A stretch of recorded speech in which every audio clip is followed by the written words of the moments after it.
ไม้ดอกอีหยังก็เฮือเพิ่นเอิ้น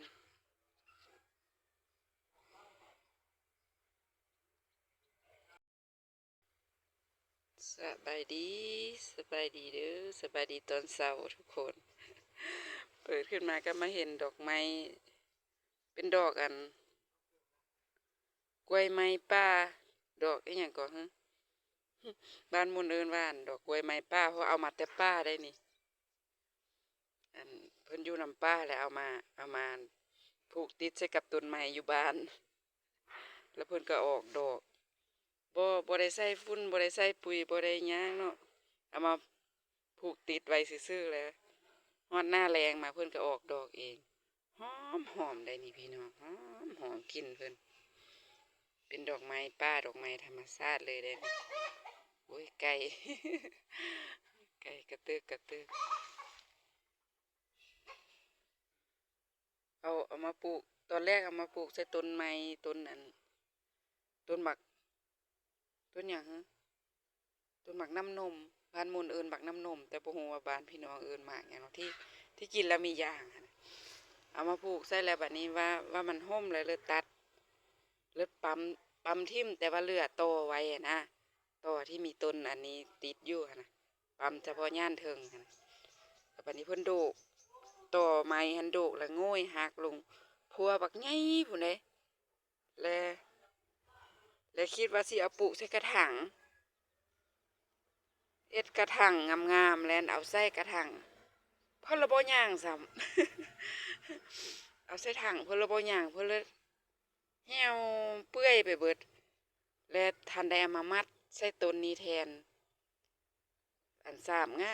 าหนึ่งมัดอยู่หน้าบ้านมัดยายไว้นะก็เลยย่างประตูที่เอาใส่กระถางหันเลยบ่ย่างพี่น้องเป็นตาเสียดายงามง่าใหญ่ๆเลยวันนี้สิพาไปชมสวนชมสวนครัวน้อยอันนี้เป็นผักกระถินต้นกระถินบานกระถินริมรั้วนี่แหละมันก็อันตัดยอดเพิ่นลงเนาะตัดปั๊มต้นเพิ่นลงเพื่อให้เพิ่นแตกเพื่อให้เพิ่นแตกยอดปรุงยอดใหม่ก็พอได้เก็บกินยอดก็บ่ใหญ่ปานใดนะแต่ก็พอได้กินอยู่เก็บไปกินกับตำบักหุ่งอยู่มีมี3ต้น4ต้นเนาะต้นนึงอยู่ทางพูดต้นนี้เพิ่นตั้มแล้วบัดนี้ไทยบ้านเพิ่นเลี้ยงตัวแบะแล้วมันการแล่นกายทางเนาะเพราะว่าแคมทางเด้นี่เล่นกายทางแล้วแว่มาแล้วพากันมายื้อจ้องกินยอดใหญ่ๆเลยจ้องกินแล้วเพิ่นกำลังปรุงไม้นี่อันไวๆเลยตัวแบะก็เลยอ้อยอ้อยดำอันนี้ปลูกไว้ข้างบ้านนี่แหละอ้อยดำบ่ได้ปลูกเป็นสวนเป็นไร่หยังได้ปลูกต้นเดียวนี่แหละพอได้ตัดกินแต่ว่าตัดลำแม่เพิ่นเบิดแล้วเหลือตั้งแต่ตอแล้วเพิ่นแตกแหน่งขึ้นไหมเนาะอันนี้ก็บ่หลายดอกอ้อยลำเดียวอ้อยสุ่มเดียวนี่แหละพามาชมสวนรอบบ้านได้บัดนี้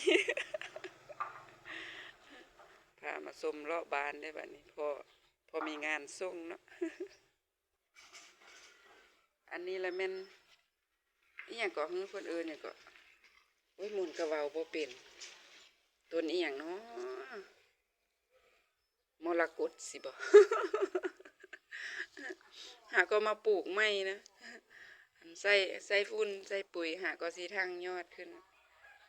ต้นงามอยู่ทางข้างนึงหุ่นอีกตอนแรกบ่ได้ใส่ฝุ่นใส่ปุ๋ยเพิ่นก็เลยบ่ขึ้นนะก็เลยอันนี้ใบเหลืองเพิ่นใบเหลืองบ่ได้เศร้าออก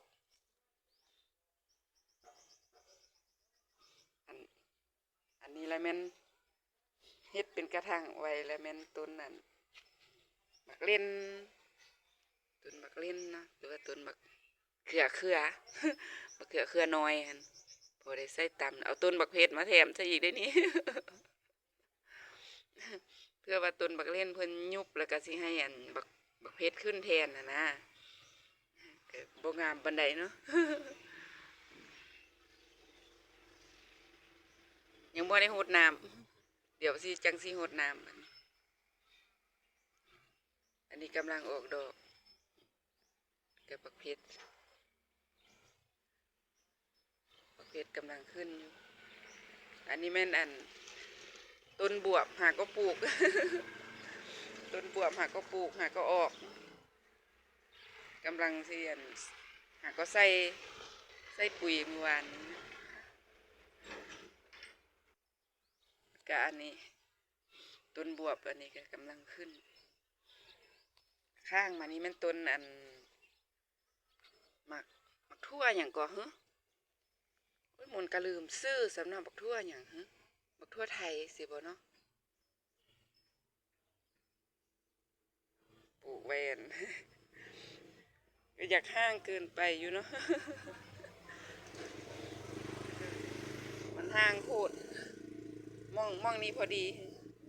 มองนี้พอดีบ่ห้างปานใดกำลังขึ้นก็เริ่มปลูกอันนี้มันหอมต้นหอม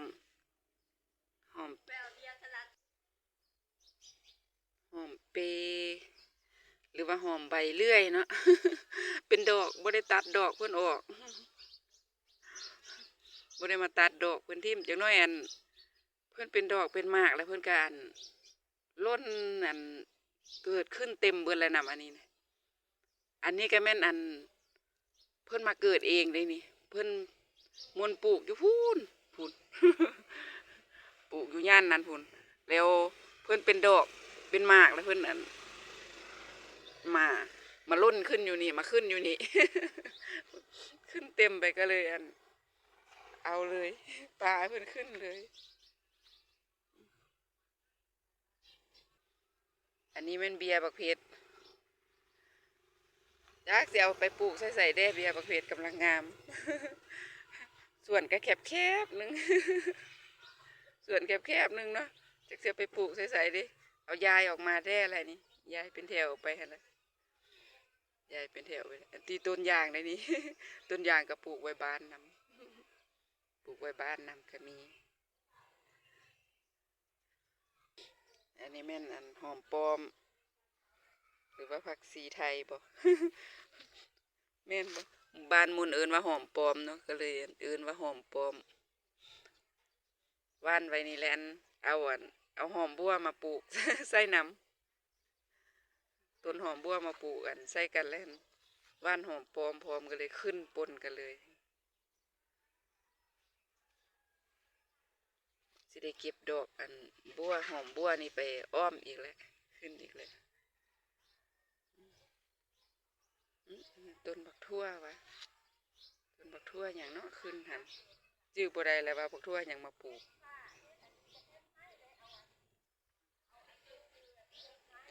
อันนั้นแล้วมันต้นดอกไม้แต่ว่าเพื่อนเป็นดอกต้นดอกไม้ปลูกไว้นำอันนี้ยังบ่ทันเป็นดอกเท่า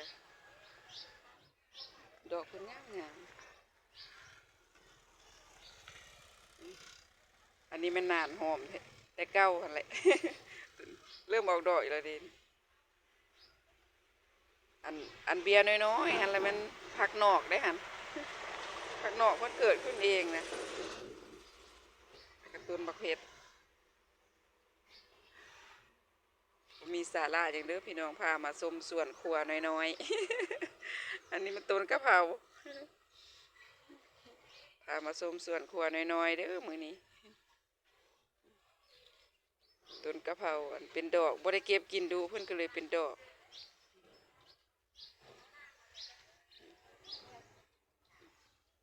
บ่ได้เก็บกินบ่ค่อยกินโดนจังกินเทื่อนึงเพิ่นก็เลยเป็นดอกแต่ที่จริงเราต้องเก็บทิ่มได้ดอกเพิ่นนี่เราต้องเก็บทิ่มเพื่อให้เพิ่นนั่นบ่แก่เนาะเราต้องเก็บดอกทิ่มแต่ว่าบ่ค่อยได้เก็บ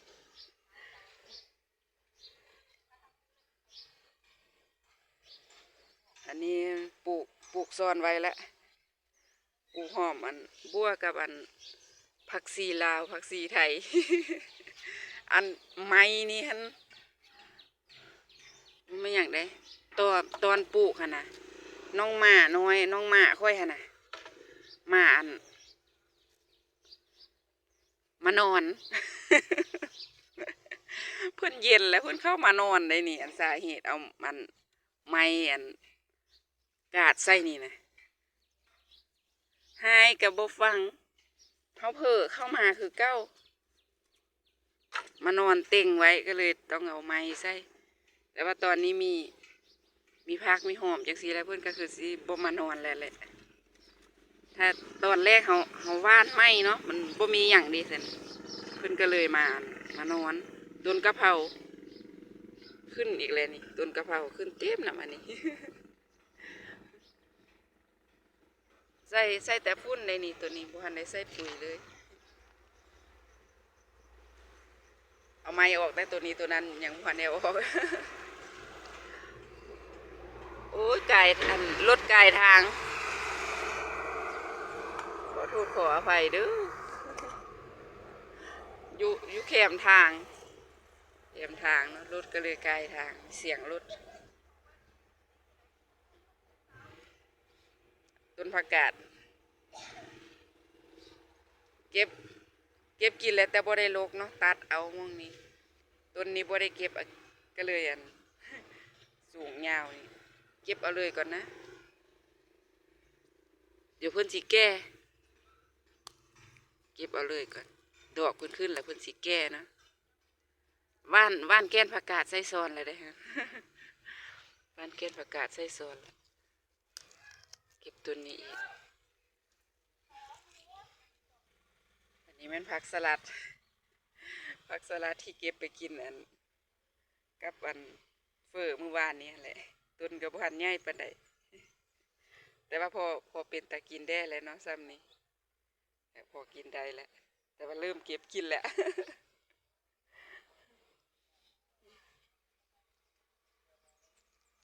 อยู่ข้างทางนี้ก็เป็นผักกาดหรือว่าที่อย่างก็เดินนี่ก็กวางตุ้งสิวะ เก็บเอาได้แหละเพราะว่าอันไหนที่เป็นดอกยาวแล้วมันสิเก็บ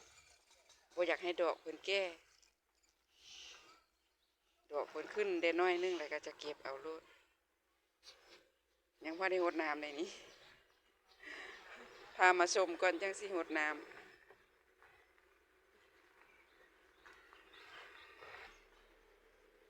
กระเทียนเก็บเอาดอกพวกนี้นำก่อน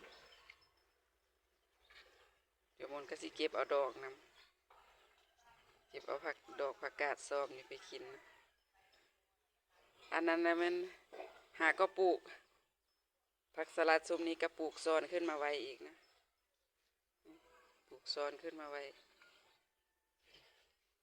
แล้วก็ถังใส่น้ำ ใส่น้ำไว้หดยามมือแรงเพราะว่ามือแรงขี้คานแก้สายยางมาเนาะเพราะว่าสายยางแก้กลับไปกลับมา ยามมือเช้าแล้วแก้สายยางมาลากสายยางมาอันหดไปยามมือแรงแล้วตักเอาอยู่ทางอันหดแต่เฉพาะผักสลัดยามมือแรงเพราะว่าถ้าบ่หดเช้าหดแรงเพิ่นสิขมก็เลยเอาใส่ถังน้อยนี่ไว้พอได้ตักหดผักสลัดผักกาดแล้วบ่หดวันนี้ก็ที่พาหดน้ำบัดนี้ ชมบรรยากาศตอนหดน้ำเด้อบัดหอมลาบ หอมลาบหอมรวมอันปลูกใส่อันกระต้า หรือว่าตะกร้าเนาะปลูกใส่ตะกระต้าไว้ตะกร้าอันนี้แม่นหอมเลยหอมบัวเลยอันหาก็ปลูก ใส่พุ่นหาก็ขึ้น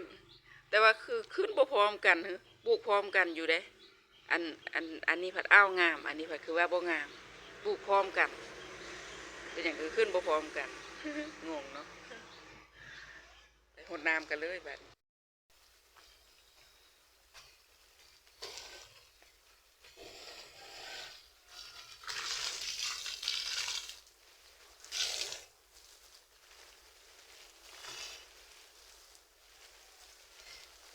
หดน้ำ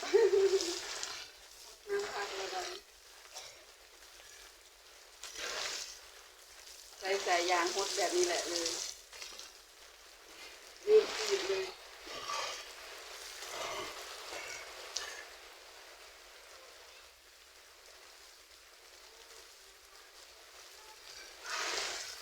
รีบรีบแบบง่ายๆเลยอยากให้หดต้นยางแบบนี้นะแบบนี้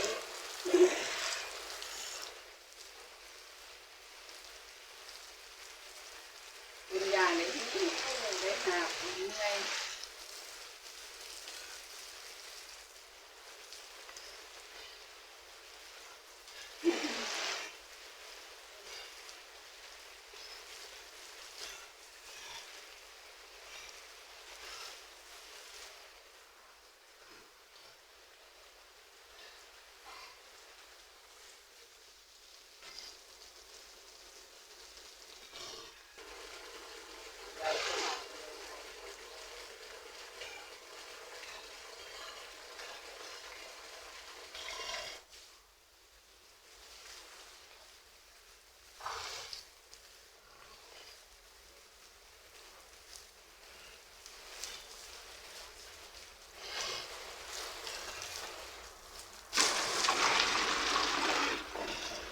เอาใส่อันนี้ไว้นะ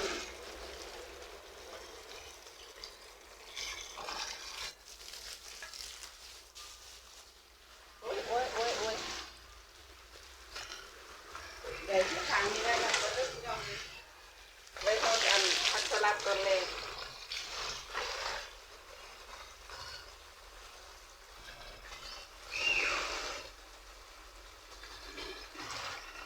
มีปักมอนชื่อว่าได้ชื่อแล้วก็ตัดที่มันดูได้ขึ้นมา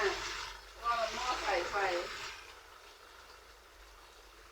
แล้วก็เริ่มเป็นหมากนี้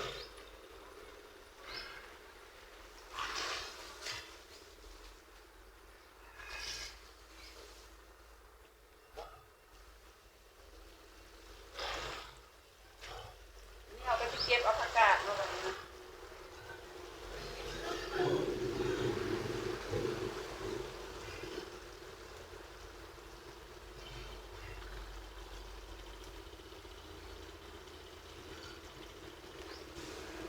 ผักกาด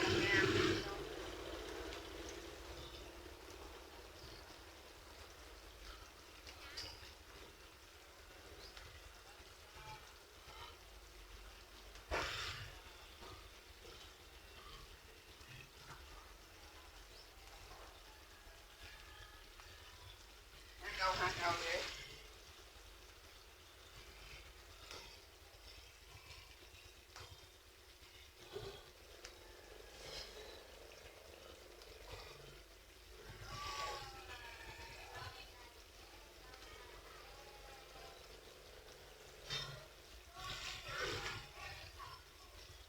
พอกินแล้วกินคนเดียวกับลูก ลูกก็จะกินน้ำหรือบ่มาแล้วเนาะบัดนี้ก็เอาไปลวกจิ้มแจ่วเนาะบัดนี้นะน้ำเลยแล้วแซ่บบ่พี่น้องผักปลอดสารพิษเนาะบ่ได้ใส่ยาก็จะเป็นกระป้องกระแป้งเนาะสวยละอยากกินข้าวอะไรยังพอได้กินข้าวเช้าเลยนี่ก็เอาไว้สำนี้ก่อนเนาะฝากกดเลิฟกดไลค์กดติดตามในช่องน้อยๆของมวลได้เด้อเพื่อเป็นกำลังใจให้คลิปต่อไปขอบคุณเพื่อนเก่าเพื่อนใหม่ขอบคุณผู้ใหญ่ใจดีขอบคุณเอฟซีที่น่ารักทุกท่านเด้อที่มาคอยสนับสนุนด้วยดีเสมอมาขอบใจหลายๆเด้อนี่ก็ไว้สำนีก่อนสิหน้าโทรกันนะโอ้ยผักล้นบ๊ายบาย